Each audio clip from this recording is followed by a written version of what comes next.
Welcome to the Women's Money Wisdom Podcast. I'm Melissa Joy, a certified financial planner and the founder of Pearl Planning. My goal is to help you streamline and organize your finances, navigate big money decisions with confidence, and be strategic in order to grow your wealth. As a woman, you work hard for your money, and I'm here to help you make the most of it. Now, let's get into the show. Just a quick note before we dive in. The information that we share is meant to educate and inspire, not to serve as personalized financial advice. Everyone's situation is unique, so be sure to consult with your own financial professional for guidance that fits your life. And just so you know, the opinions shared in this podcast are my own and those of my guest, and they don't necessarily represent those of any organizations that I'm affiliated with. For more important disclosures, please go to our webpage at pearlplan.com. Now, let's get started.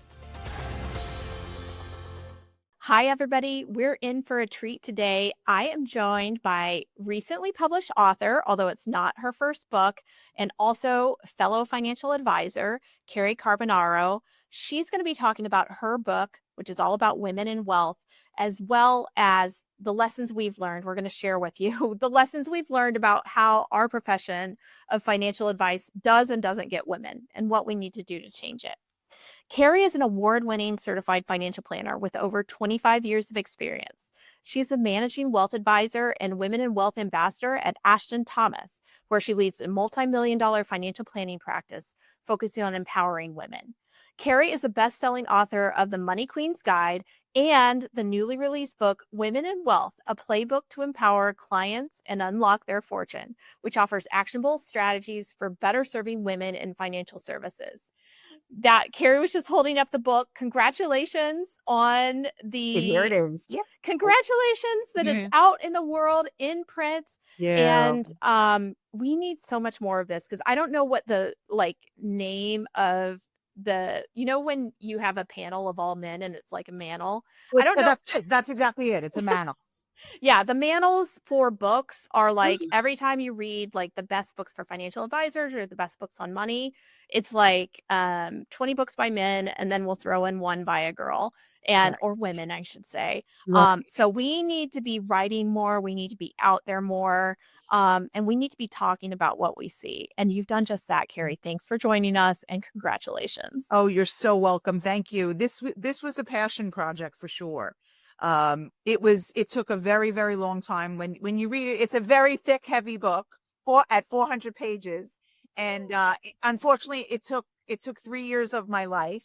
So it was a very, very laborious process. And then going through the publishing cycle and 3 rounds of edits, which took another year. So it's been, 4 years in the making to bring this to fruition. So it's very exciting. It's actually, like I say, it's harder than having a child because it's 3 times the amount or 4 times the amount of time. Because when you get to 9 months, you're not just like, well, this is happening whether I like it or not. You still got to keep pushing, right? Right. Exactly. Well, why did you feel so inspired and, why did you feel like you had to get this book done? So such a great question. And it's interesting because, so my first book, which was written over a decade ago, so really, really, really long time between my first book and my second book, like an enormous amount of time between it, like 10 years. A lot of business and life packed in between. Right. A lot of reasons why 10 years between the two. But so the first book, when I wrote the first book, I felt compelled to write the first book because I had just gone through a terrible divorce and just gotten out of an abusive marriage. And so coming out of that was so incredibly overwhelming that I had to write it down and say, how can I help women not go through the same situation that I just went through? And how can I help them prevent that from happening? So that was my impetus for the first book. And then it's so interesting because I didn't even realize this till recently, what happened with the second book. And so the second book, I went through another terrible period of my lifetime, where my company was sold to Goldman Sachs. And I was at a very, very dark period of my life where I had almost given up on my career. I almost walked away. I had to have the most incredible resilience to get through what I went through. And when I got out on the other side, I said, I have to write a book. I have to share what happened to me. I have to share my experience of working in wealth management and what happened to me as a woman. And then, by the way, I want to also change the profession and make it more female friendly for people who are in the industry, women, bring more women into the industry and keep women in the industry. And then also just make it friendly for the clients. So what's so interesting is when you look at the research in the book, which, it's packed with research. And there was a Harvard Business Review study from 2009 that says financial services is the least sympathetic to women, but the one that has the most to gain if they get it right. Yeah, there's So, a huge big business case for I treating mean, women well in our business. it's incredible. It's a $1 trillion opportunity. Like I always say, like, this has nothing to do with DE&I.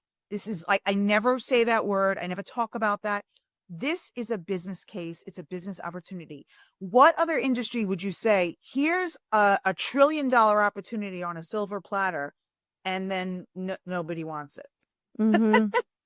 Nobody's taking it. It's true. And I mean, it makes it, dare I say, a little bit easier for someone like you or me who is growth oriented, really focused on marketing, really Yeah. focused on communicating with people, getting the good message Yes. out, whether we work with people or not. Yes. Because so many people feel excluded and unwelcome in the doors that they're actually being invited into. The Yes. people on the other side just don't realize that they are acting in a manner that doesn't feel invited to women and different people. Right. So that's actually the main reason I wrote the book. I wrote the book so that that doesn't happen.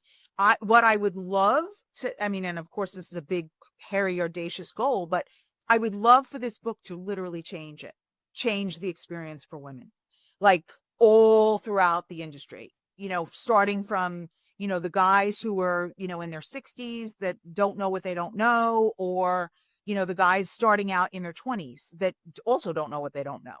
I want, I want to change it for everybody. I want all the women to walk in the door and feel welcomed and supported and spoken to and heard and seen and, have a great experience. And there's another article that came out that's actually research that's not in the book because it came out after the book was published. Okay. Actually, it came out February of this year, and the book was finished at August of last year. So it's not in the book, but it was a Cerulli study.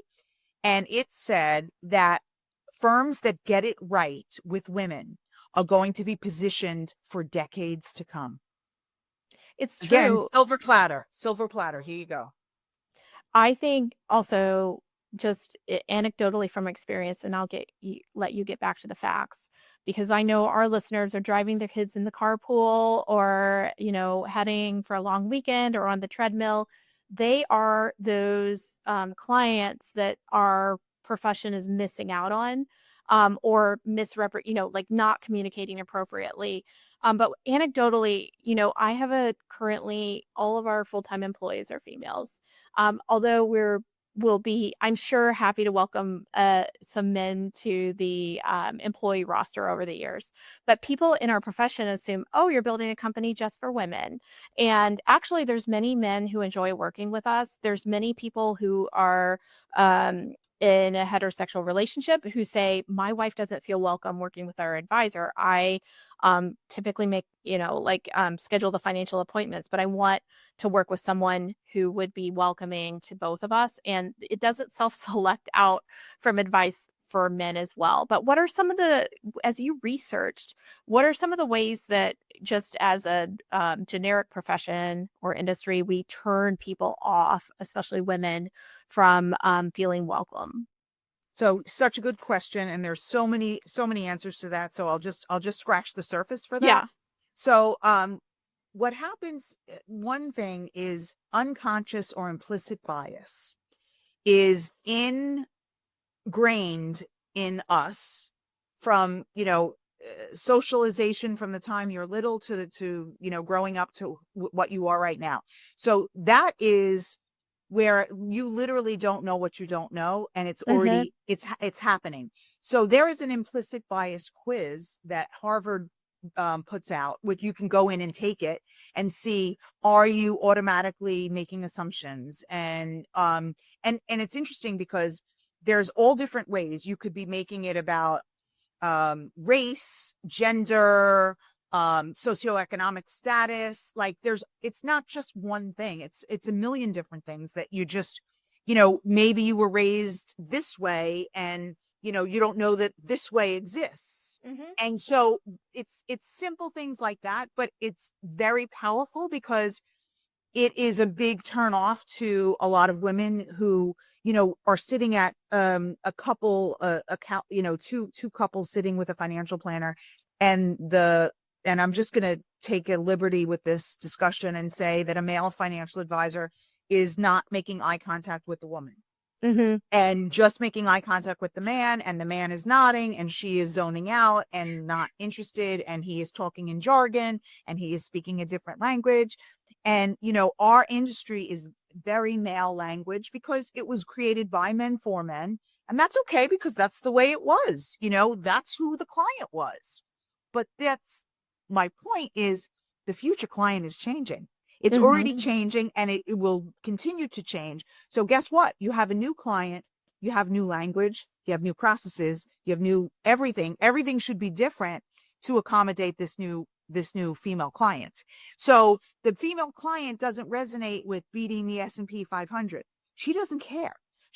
I've never in my entire career had a woman say to me, I need to beat the S&P 500. Never once in my entire, 25-year career. I've had them say to me, I'm worried about running out of money. I'm worried about being a bag lady and homeless. The bag lady fear is real. More than 50% of women have it. It's a real thing, even if it's irrational, depending on how much money you have. I happen to have it. I know. So I can talk about this fear, addressing that fear, things that keep women up at night are related to life events and life struggles, and they have no time, and they're raising children, and they have jobs plus raising children and taking care of the house and everything else that falls on a woman. So and then you have all the strikes against women in general, pay wage gap, the wealth gap, which by the way is $1 million over a woman's lifetime for out of the workforce caregiving for children, having children, and caregiving for parents. $1 million right there. Then, women spend over $250,000 more in retirement on healthcare. Then we've got retire with 2/3 less, lower Social Security. Women have, and I hate this one, but it's true. Unfortunately, we have a confidence gap. Women have the confidence gap. Which is, that whole women will apply for a job if they have 10 out of 10. Or 12 out of 10. Applications. Yeah. Right, exactly. They have to have more than what's listed. And a man will apply with 2 or 3 out of the 10. So, I mean, that's a real thing that's been around a long time. And then women, invest less. They feel more comfortable with cash. We have to get them over that hump and because they feel the loss more because they have so much, their nest egg is so precious to them because it took them so much to get it, that it's harder for them to, lose money. And again, we know that the losing money is only a short-term thing. If you zone out to 10 years, there's never going to be a period in time where in a balanced portfolio, a woman's going to lose money. Like it's not going to happen. Not on my watch, unless they're in, and not on your watch, unless they're in a single stock that goes bankrupt or a Ponzi scheme, none of which is happening with a CFP professional. Not happening, Right. Not happening. So there's so much emotion also around the money for women, and for me, when a client hires me, it's usually during a terrible time in her life. A divorce, a death, a disability, a job loss. It's always something terribly negative. And I always say, I wish a woman would come to me when the sun is shining rather than when it's raining. And she always comes to me when it's raining. And it's okay because we have empathy. I'm going to get her through this. I used to call it trauma bonding, but now I call it resilience bonding, Oh, I love it. which is when you get them through the most difficult period of their life and they come out stronger on the other side, and you are with them and you are the reason that they come out on the other side. They will be with you for the rest of their lives. You are going to be resilience bonded, and it's totally positive rather than trauma bonding, which is a negative word. Even though it's pretty much very similar, it's just a matter of the wording.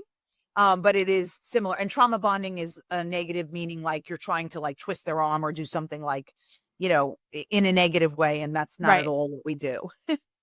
That's amazing. I think that it's true. So many times you start working with people because of a transition, and in so many cases those transitions are extraordinarily disruptive, even when they're positive transitions like an Right. inheritance.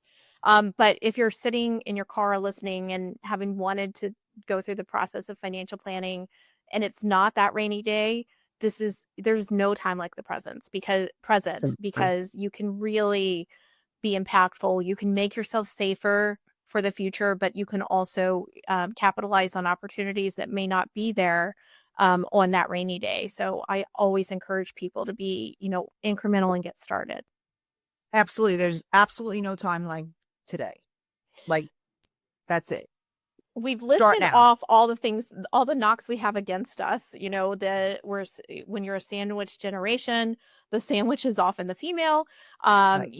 We are living longer with Oh, yeah, oftentimes less resources. I didn't even put that in there. And you're right. And that is another one of the things is the longevity. So Mhm. so we could be actually women, we could be retired for longer than we worked. And when I tell people that, they're like, what? And I'm like, think about it.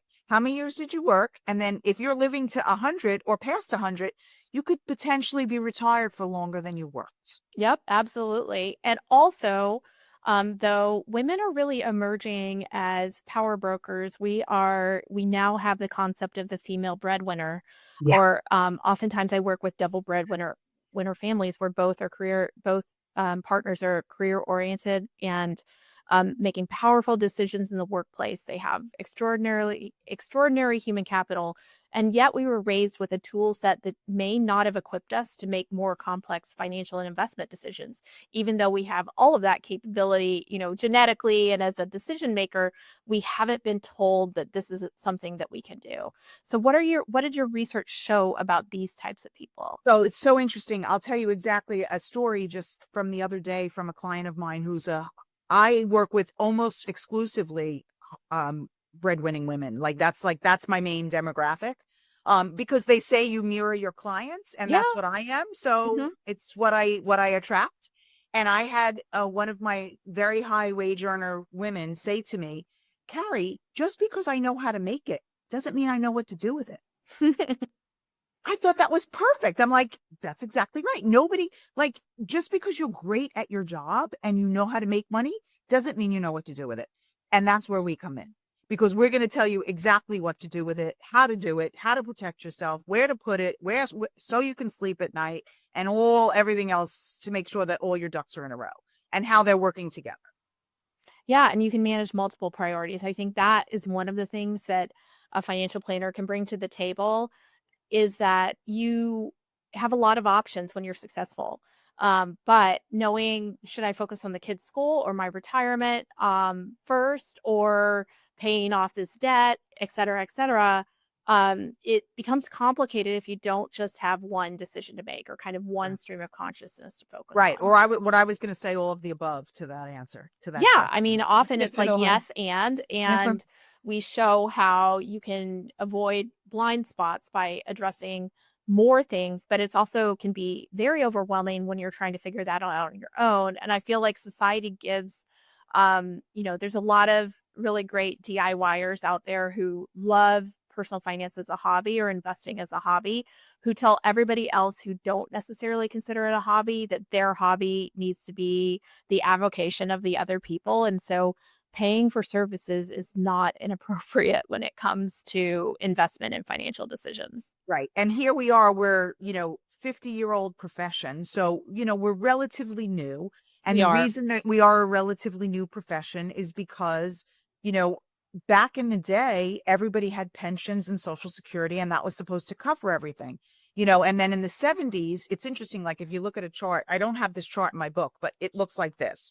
And it's the downfall of pensions and the rise of CFPs. And it literally Mm-hmm. goes like this.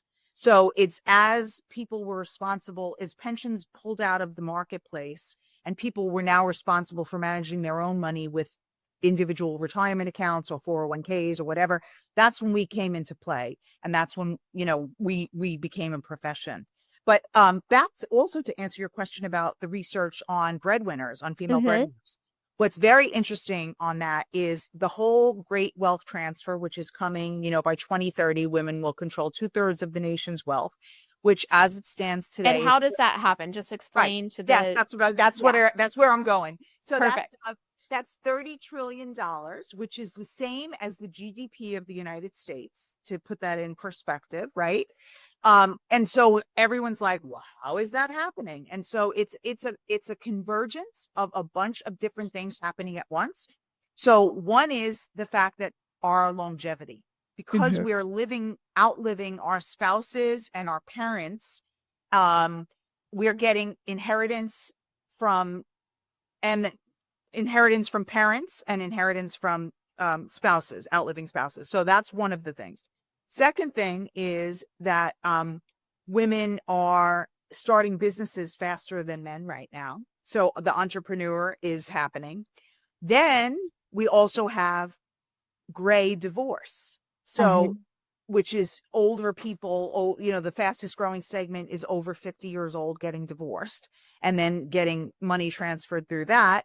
And then my favorite out of all of them is that females will finally be a majority breadwinner in the United States by 2030 for the first time ever in history.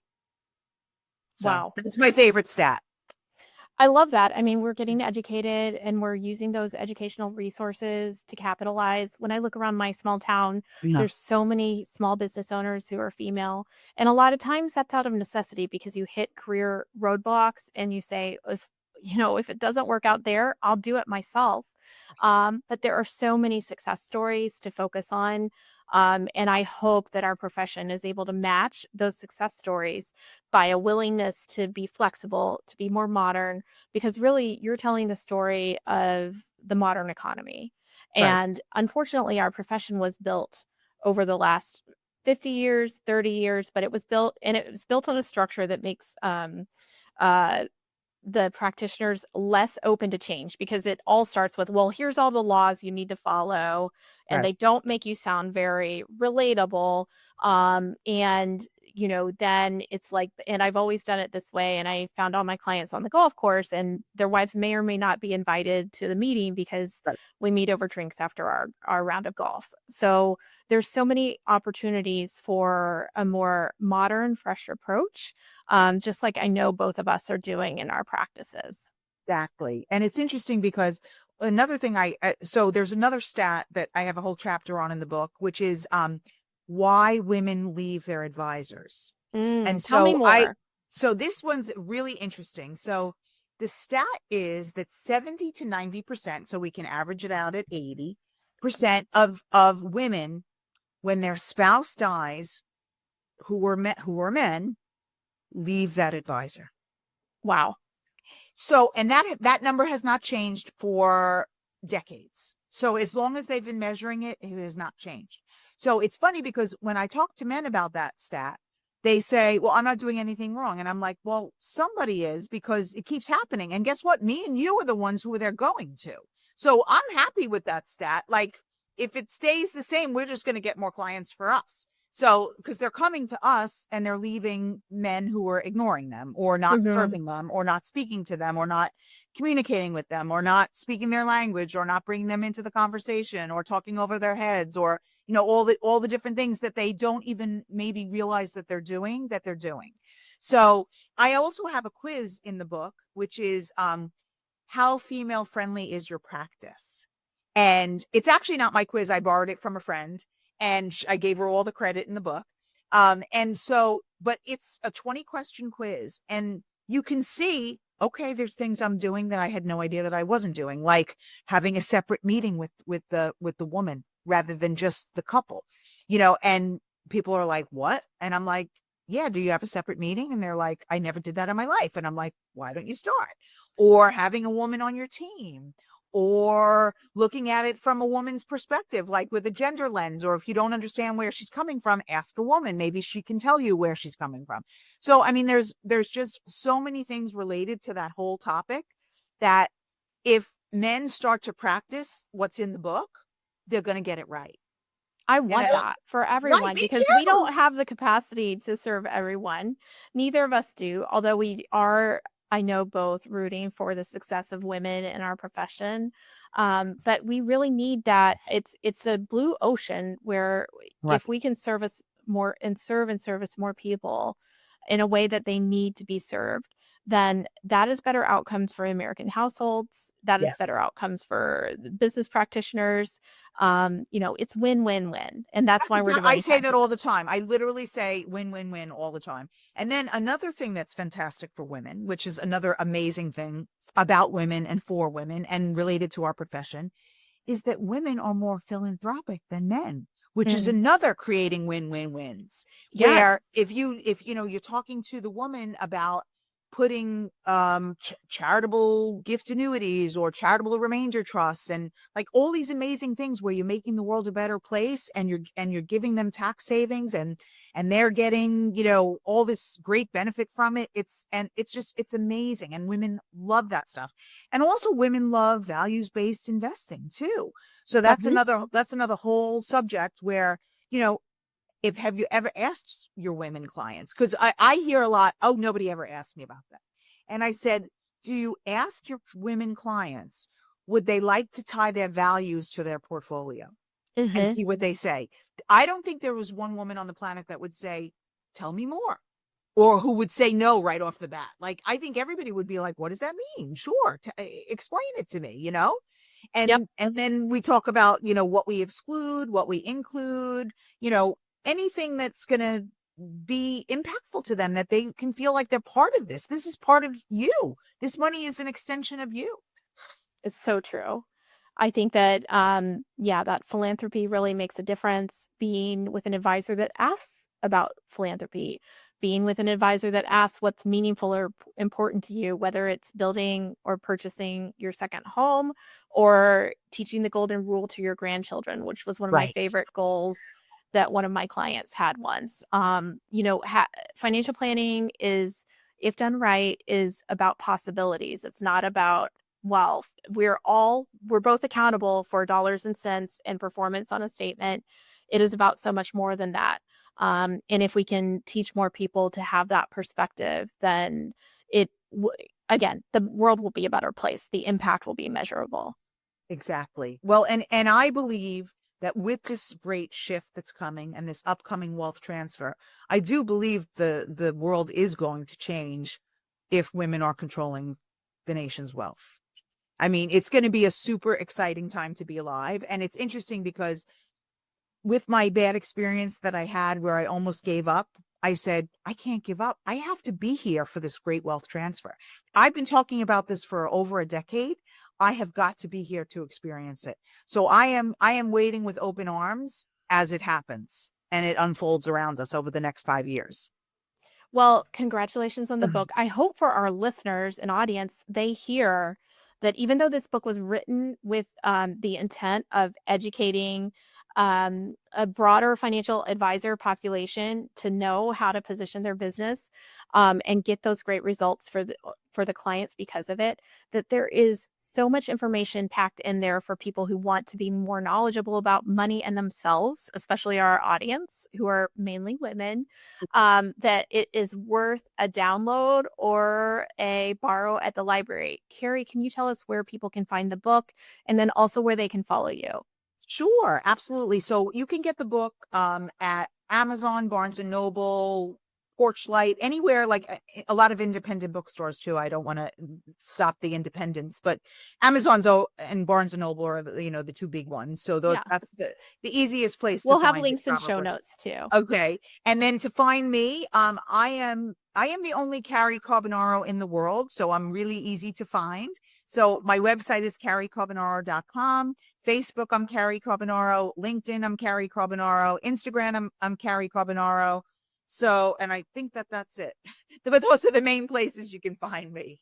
I love it. Well, I would be remiss, since we were talking about philanthropy right at the end, if I didn't mention that we both volunteer for an organization near and dear to both of our hearts that is working to improve access to financial advice, but also careers in financial advice for women. It's called the Women's Leadership Alliance, and Cary put it in her book and also is a new board member, and I'm a committee member for the organization. But we're working hard, and so are our friends, to make this profession better for all of us. Well, and also speaking of that, so we didn't even talk about that stat either, but so it's pretty much an 80-20 rule. Yep. So it's 80% men, 20% women. And we really want to increase that to be 50-50, because that's what, where we are with the population, and we should mirror the population. So, I mean, I would love, and we unfortunately have not really moved that much in the past 2 decades. It's really I think stuck. we went from 20 to 22 or 20 to 23. So we have moved a tiny, tiny, tiny bit, but not enough. Not enough at all. And if you have kids that are loving their econ classes or personal finance projects, if you're considering career transitions, if you just love this stuff, we could use you in this profession. There's both, a lot of advisors are at or past retirement age. And then also there is this gap in terms of participants as female professionals. So we're trying to close that gap. But if you're curious, please reach out to a female CFP or the Women's Leadership Alliance. Yes, or either of us. Yes, absolutely. Well, Cary, thank you so much. It's so good to meet you. I've wanted to meet you for a while, and I really appreciate it. It was so nice to be on with you. Thank you so much, Melissa.